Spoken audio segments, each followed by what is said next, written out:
¿Qué tal, amables oyentes quienes nos siguen a través de las redes sociales? Bienvenidos a Plataforma al Aire. Les saluda Patricia Chango y pues este día vamos a conversar con el economista Pablo Dávalos aquí en Radio La Dura, a quien vamos a consultarle cuál es su criterio respecto a que el Fondo Monetario Internacional, en su último informe que se dio a conocer el día de ayer, estimó que el Producto Interno Bruto del Ecuador decrecerá en un 6,3%, esto debido a la pandemia que se ha generado y también a la caída del precio del petróleo. Economista, ¿qué tal? Muy buenos días. Qué gusto poder conversar con usted.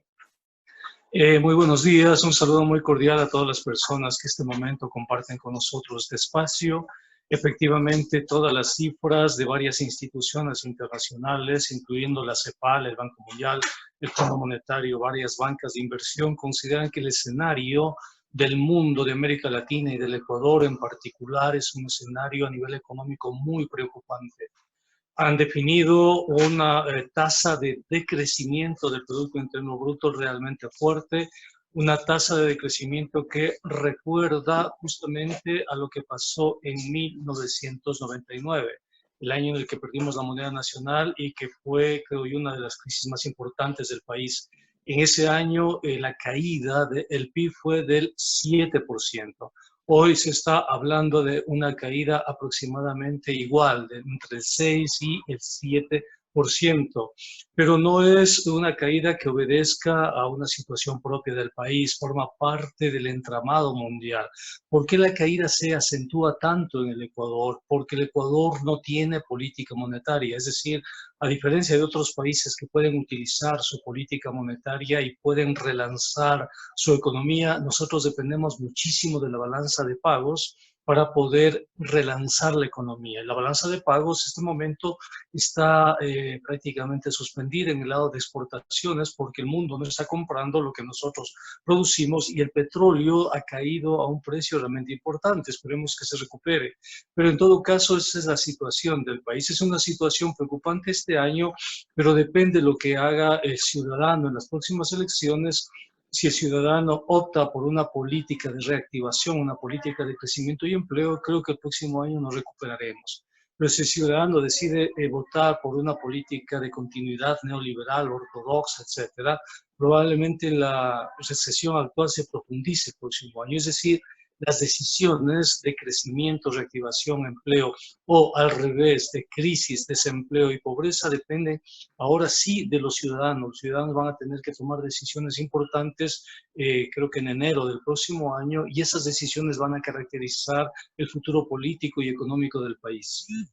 Economista, pero ¿cómo saber qué tipo de decisiones debe tomar el ecuatoriano en las próximas elecciones cuando a estas alturas tenemos pocos nombres de precandidatos que pretenden participar en la próxima contienda y prácticamente existe la mayor preocupación en sí por tratar de mantener a cada una de sus familias en esta crisis? Efectivamente, mira, este momento el ciudadano ecuatoriano contempla con mucha incertidumbre, con mucha desesperanza la forma por la cual el gobierno no actúa para proteger la vida de las familias. El gobierno en este momento, en vez de tener una actuación más firme, más directa y utilizar los recursos que existen para cuidar la salud, la vida y proteger sobre todo a los ecuatorianos en condiciones de vulnerabilidad, aquellos que no tienen empleo, aquellos que están en una situación realmente dramática, el ecuatoriano en este momento contempla que el gobierno se ha hecho a un lado.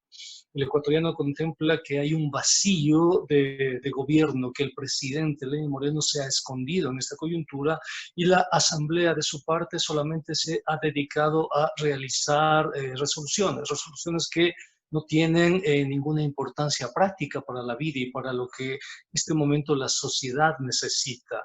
En consecuencia, tenemos que pedirle al ciudadano ecuatoriano que aprenda a que en las próximas elecciones, porque ese es el mecanismo en una democracia como la nuestra, voten con conciencia, voten pensando en sí mismos, no voten con el corazón. O sea, no se pueden tomar decisiones tan importantes que tienen que ver con el empleo, tienen que ver con la integridad, con la familia, no se pueden tomar esas decisiones solamente por emoción, porque alguien me cae bien, porque alguien es compadre de alguien, es amigo de alguien, porque habla bonito, porque le he visto en la pantalla de televisión, porque es un futbolista, etcétera.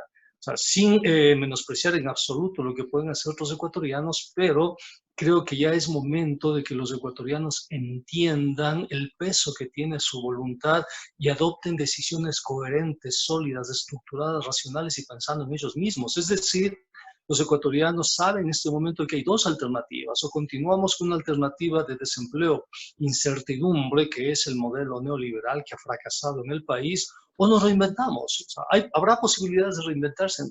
No dudo que habrán nuevos candidatos que le planteen al país la posibilidad de reinventarse al país, pero sí me da una especie de temor el hecho de que el ecuatoriano es muy proclive a actuar con emociones ante circunstancias que ameritan actuar con mucha racionalidad, con una cabeza muy, muy fría para sopesar exactamente su futuro. Mira lo que está pasando en Guayaquil y lo que está pasando en Quito.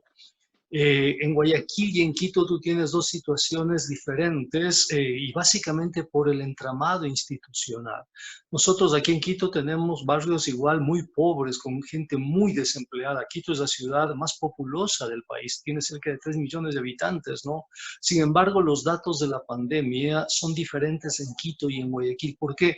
Porque en Quito hay un entramado institucional. En Quito hay una alcaldía que en virtud de que el gobierno no ha tomado decisiones, el alcalde ha sabido tomar esas decisiones. En Guayaquil, en cambio, le está pasando la factura, el populismo a las personas. Las personas en este momento están viendo una desarticulación del sistema de salud pública, una desarticulación del modelo de ciudad, porque el guayaquileño se confió en esa propuesta populista, ¿no? En esa propuesta muy barroca, en el sentido de que la forma es más importante que el fondo. En consecuencia, decirle al ecuatoriano que nos vamos a levantar, vamos a ser resilientes, pero que la decisión de ser resilientes, la decisión de salir adelante, la decisión de curar estas heridas, está en las manos de los ecuatorianos. O sea, no está en otras manos. Nadie va a solucionar los aspectos que tienen que ver exactamente con lo que nosotros podemos hacer. Economista, y por cómo se ve el panorama, no solamente de nuestro país, sino a nivel mundial, existiría pues esta recesión en cada uno de los países. ¿Qué se puede esperar ahora del Ecuador? ¿Debe de seguirse endeudando cada vez más y más para tratar de cubrir la pandemia que se ha generado en nuestro país? ¿Cuál es su criterio al respecto? ¿Debe existir mayor deuda por parte de este gobierno? Porque bueno, a fin de cuentas, las próximas elecciones todavía está en veremos, ¿no? Hay que ver qué pasa con la presidenta del Consejo Nacional Electoral, si ella decide postergar las elecciones por un tiempo más o simplemente respeta el calendario establecido. Bueno, te comento que hay formas de solucionar la actual situación económica y, o sea, no podemos solucionarlas por los impases jurídicos institucionales. Tenemos ahorros nacionales, sí hay ahorros. Cuando muchas personas, muchos, sobre todo neoliberales y gente de la derecha nos dicen que no hay ahorros, están mintiéndole al país. El país tiene un volumen de ahorros importante, se llaman activos externos netos. Es un volumen de ahorros que rebasan los 7.000 millones de dólares. Nosotros tenemos la posibilidad en este momento de utilizar un mecanismo que ya lo habíamos aprobado, que se llama el dinero electrónico, incluso por razones de salud pública, para no manipular billetes, no manipular monedas que pueden ser vectores de transmisión de esta enfermedad. Existe el dinero electrónico. Tenemos ya toda la base de datos, tenemos toda la construcción tecnológica de eso. Sin embargo, el gobierno de Lenín Moreno decidió trasladar esa base de datos y esa tecnología a los bancos privados. Si se aprueba una disposición jurídica, que es el artículo 7 de la Ley de Reactivación Económica, si se cambia eso, si la Corte Constitucional decide que eso es inconstitucional, el Banco Central puede otra vez llevar adelante el dinero electrónico y a través del dinero electrónico puede acelerar la velocidad de circulación del dinero y podemos expandir la masa monetaria. Expandir la masa monetaria que en estos momentos nos puede ayudar muchísimo a resolver los problemas de liquidez. Igual en el caso de que la Corte Constitucional decida utilizar los recursos de las reservas internacionales a través de una declaratoria de inconstitucionalidad del artículo 40 de la Ley de Fomento Productivo. Eso le permitiría al país tener acceso inmediato a 7.000 millones de dólares. No necesitamos endeudarnos. Tenemos que obviamente decirles a los tenedores de la deuda que no tenemos posibilidad de cumplir con esa deuda, que el cronograma previsto por el gobierno que empieza en agosto, los pagos de la deuda no se va a poder cumplir, que tal vez podamos cumplirlos adelante, que entiendan, podemos respaldar esa posición con el Fondo Monetario y el Banco Mundial, que están de acuerdo además con que se suspendan los pagos de la deuda, y podemos tener liquidez al menos para salir este año, para proteger a los consumidores, proteger a las empresas, proteger la producción hasta que el mundo se vaya recuperando. Pero lamentablemente el principal bloqueo del país está en el Ejecutivo y está en el grupo de personas que le rodean al presidente de la República, que son un grupo de personas muy apegadas al dogma neoliberal. Ellos no quieren utilizar los ahorros del país, ellos no quieren cambiar las leyes que ellos mismos propusieron y prefieren que el país vaya al abismo, que el país se caiga como en el 99, a provocar cambios y lograr superar esta situación. Ahora, economista, si usted dice que la reactivación económica estaría en manos de la Corte Constitucional, jurídicamente, ¿qué podemos hacer los ciudadanos como tal? ¿O qué tipo de autoridades pueden presionar para que la Corte Constitucional pueda pronunciarse al respecto? Sí, lamentablemente todo el entramado institucional del país está muy, pero muy mal. Nosotros hemos visto Fiscalía, por ejemplo, establecer estrategias de persecución y revancha en un contexto donde el país lo que necesita es solidaridad. No decimos que se suspenda, decimos que se generen gestos que le permitan a la sociedad ecuatoriana comprender que lo más importante, lo que nos va a ayudar a salir de esta crisis es la solidaridad, es que las instituciones se sintonicen con lo que está pasando. Y dentro de esas instituciones que están morosas, por así decirlo, está la Corte Constitucional. La Corte Constitucional tenía en sus manos, por ejemplo, la posibilidad de parar el ajuste macrofiscal del Fondo Monetario y decir que ese ajuste macrofiscal está en contra de la Constitución. Sin embargo, de eso la Corte Constitucional, a pesar de múltiples pedidos ciudadanos, hizo caso omiso de esos pedidos ciudadanos y protegió al Fondo Monetario. Solamente le pongo un ejemplo para que usted visualice y para que la ciudadanía visualice en el rol de la Corte Constitucional. La Constitución ecuatoriana establece que el Banco Central del Ecuador no es una entidad ni autónoma ni independiente. Depende, en virtud de la dolarización, de toda la programación económica. Ahora bien, el Fondo Monetario le exigía al país que declare la independencia del Banco Central. El Ejecutivo llevó adelante una ley para declarar la independencia del Banco Central. Ante eso se le pidió a la Corte Constitucional que defienda la Constitución, que diga, señores, no se pueden aprobar leyes que están en contra de la Constitución. La Corte Constitucional emitió una resolución indicando que las medidas del Fondo Monetario Internacional no tienen efectos jurídicos sobre los administrados y desechó cualquier tipo de solicitud para protegerle al Fondo Monetario Internacional, ¿no? Entonces, yo pienso que si los ciudadanos ejercen presión sobre la Corte Constitucional, si hay un consenso de varios actores políticos para que la Corte Constitucional eche abajo esos mecanismos que impiden que el Ecuador utilice sus propios recursos para salir de la crisis, no, si no hacemos eso, la crisis va a continuar, va a empeorar y el escenario realmente es de catástrofe. Es muy, muy fuerte.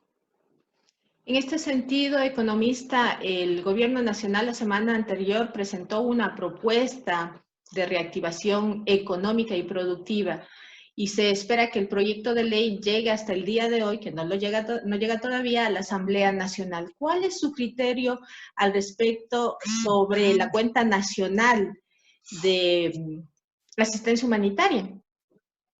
Bien, el gobierno está llevando adelante la propuesta del Fondo Monetario Internacional. Esto no tiene absolutamente nada que ver con la reactivación. Los ciudadanos tienen que estar absolutamente claros. Lo que el gobierno intenta es bajar la base impositiva, que está en alrededor de $11.000, bajarla a $6.000. Y eso es una imposición que está en la carta de intención. El Fondo Monetario dice tienes que bajar la base impositiva. Y en este momento están bajando la base impositiva de impuesto a la renta a los $6.000, de tal manera que personas cuyo sueldo ni siquiera les alcanza para cumplir la canasta básica ya están tributando como si el sueldo fuese una renta. Es decir, está aprovechando la coyuntura para llevar adelante el cumplimiento de los compromisos con el Fondo Monetario Internacional. El Fondo Monetario Internacional también le ha pedido al gobierno que flexibilice las relaciones laborales, que establezca una bilateralidad en la relación laboral. Está en la carta de intención. Se la puede bajar de internet y se la puede revisar. En consecuencia, ¿qué hace el gobierno? Hace exactamente lo mismo. Dice, se va a flexibilizar y se va a dejar la relación laboral en términos bilaterales, capital-trabajo, para que sea el capital, el empresario, el que decida si continúa y no continúa, y que el empresario defina las condiciones, además, con respecto a los trabajadores, lo que está prohibido por la Constitución, los instrumentos internacionales de la OIT, las leyes laborales, etcétera, ¿no? Y tres, el gobierno desinstitucionaliza al Estado y comete un acto que profundiza y acentúa la corrupción, porque de acuerdo a la Constitución y de acuerdo a la ley, los recursos de la política fiscal no pueden ser administrados por entidades privadas. Es prohibido. La Constitución lo establece. No se pueden hacer fideicomisos y entregar recursos fiscales, productos de impuestos a las personas. Eso es peculado. Las personas que serán designadas en la Junta de Notables, en el supuesto que esta ley finalmente entre a la Asamblea y la Asamblea la apruebe, esas personas después tendrán que responder y podrán ser acusadas de peculado, y el peculado no prescribe. En consecuencia, es se quiere, por parte del gobierno de Lenín Moreno, es una forma de continuar con el ajuste del Fondo Monetario Internacional. Está aprovechando la coyuntura para imponer prescripciones que constan en la carta de intención. Esto contribuye a que la crisis se profundice, pero lo que llama muchísimo la atención es cómo el presidente trata de institucionalizar la corrupción, es decir, entregar recursos públicos a personas privadas. Eso, aquí en el país, con la arquitectura jurídica constitucional que tenemos, eso se llama corrupción. Economista, y justamente no se tiene mayores detalles de quiénes conformarían esta junta de personas de la sociedad civil, a su criterio, si es que llegase a suscitar o a pasar esta ley en la Asamblea Nacional, porque va a ir con el carácter de económico urgente. ¿Qué requisitos deberían tomarse en cuenta para quienes van a integrar este pequeño grupo que va, bueno, hay que a decirles, distribuir estos recursos?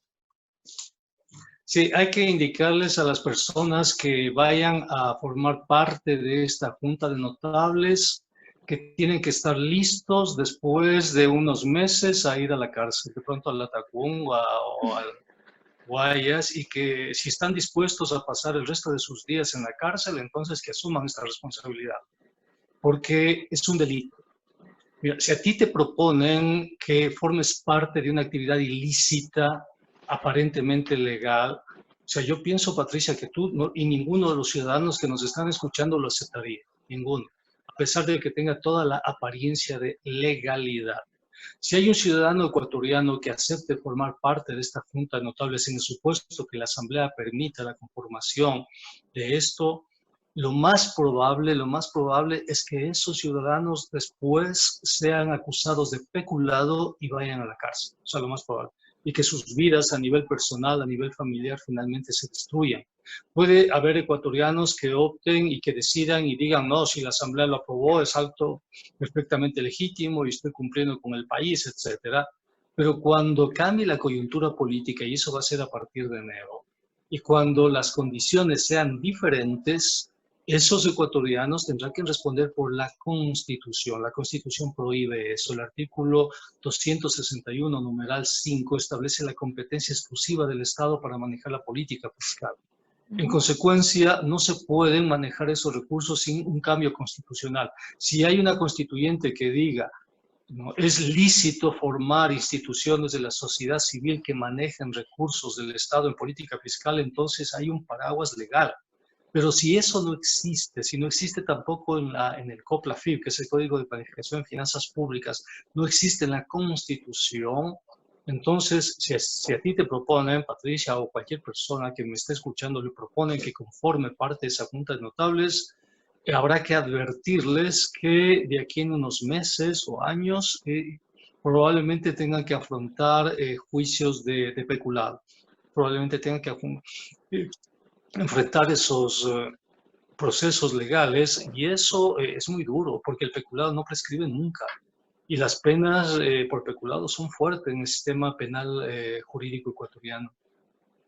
Ahora quedaría el llamado al interior de la Asamblea Nacional porque hasta el momento se ha hablado con las diferentes bancadas, según dan a conocer los diferentes medios de comunicación, las posturas de cada uno de los representantes de estas bancadas, y ellos tampoco están de acuerdo en dar paso a este proyecto de ley, al igual que representantes del sector empresarial y también representantes de los trabajadores. Efectivamente, por eso el gobierno no ha enviado ninguna propuesta, porque no tiene los votos necesarios y suficientes en la Asamblea Nacional, porque en la Asamblea Nacional los partidos políticos es muy difícil que suscriban, avalen la violación de la Constitución, la violación de la ley. En consecuencia, es muy difícil que tenga los votos, es muy difícil que se la apruebe. Y si no se aprueba esta ley, se elimina prácticamente la capacidad política del gobierno. Y al eliminarse la capacidad política del gobierno, estaremos en una situación muy sui generis, donde al mismo tiempo no hay gobierno, pero hay legalmente un presidente, pero un presidente que no puede gobernar, un presidente que no tiene ninguna capacidad de definir políticas públicas. Eso en un contexto de recesión económica, crisis sanitaria y crisis de balanza de pagos es el peor escenario para el país, porque necesitamos tomar medidas, necesitan tomar medidas en salud pública, se necesitan tomar medidas para evitar la recesión económica, se necesitan tomar medidas para salvar la balanza de pagos y salvar la dolarización. Pero si el presidente se neutraliza por sus propios límites, por su propia incapacidad de generar políticas de largo plazo, el país va al abismo, y no es una exageración. O sea, el país, si no se resuelve políticamente esto, va al abismo. Y creo que los ciudadanos deben entender que el principal problema que hoy tenemos no es un problema ni siquiera de recursos, porque hay. O sea, no es mucho, 7.000 millones, pero algo es algo en esta coyuntura, ¿no? Pero el principal problema que tenemos es político-institucional. Ese es el principal, creo yo, problema. Por eso pienso que deberíamos, de una u otra manera, ya empezar a considerar un cambio en la institucionalidad política, separar Estado de gobierno, de tal manera que cuando tengamos problemas de gobierno podamos cambiar al jefe de gobierno para poder tener un gobierno que se adecue a la coyuntura, pues, ¿no? Entonces, este es un momento para pensar nuevas ideas. Este vendría a ser el plan B que se podría aplicar para de alguna manera tratar de salvar a nuestro país. Sí, o sea, tendríamos que pensar en una constituyente que separe Estado de gobierno, de tal manera que tengamos un gobierno más parlamentario, que esté más conectado a la coyuntura política.